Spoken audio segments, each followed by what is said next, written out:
खबर शामिल करते हैं कमालिया से। चीफ ऑफिसर मोहम्मद जुहैर की सरबराही में एंटी डेंगू वीक मनाने के हवाले से म्यूनसिपल कमेटी हाल में सेमिनार। म्यूनसिपल कमेटी ऑफिस था इकबाल बाजार वॉक का इनकाद। आगाही मुहिम के सिलसिले में शहरी में पम्फलेट्स भी तकसीम किए गए। तफसीलात के मुताबिक हुकूमत पंजाब की जानिब से 22 अगस्त से 27 अगस्त तक पंजाब भर में एंटी डेंगू वीक मनाने के लिए मरासला तमाम महकमाजात को जारी हुआ, जिसकी रोशनी में म्यूनसिपल कमेटी हाल में सेमिनार मुनक्कद हुआ, जिसमें DDO health doctor Ahmad, municipal officer regulation समेत स्टाफ और तलबा की कसीर तादाद ने शिरकत की। बाद सेमिनार म्यूनसिपल कमेटी ऑफिस ता इकबाल बाजार तक आगाही वॉक का एहतमाम किया गया। आगाही वॉक की क़ियादत चीफ ऑफिसर मोहम्मद जुहैर ने की।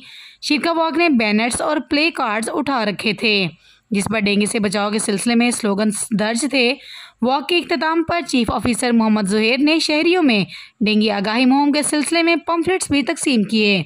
इस मौके पर सहाफ़ियों से गुफ्तगू करते हुए चीफ ऑफिसर मोहम्मद जुहैर ने कहा कि डेंगू के मुकम्मल खात्मे के लिए डेंगू मच्छर के साथ इसके अंडों और लार्वे की तल्फी भी निहायत ज़रूरी है।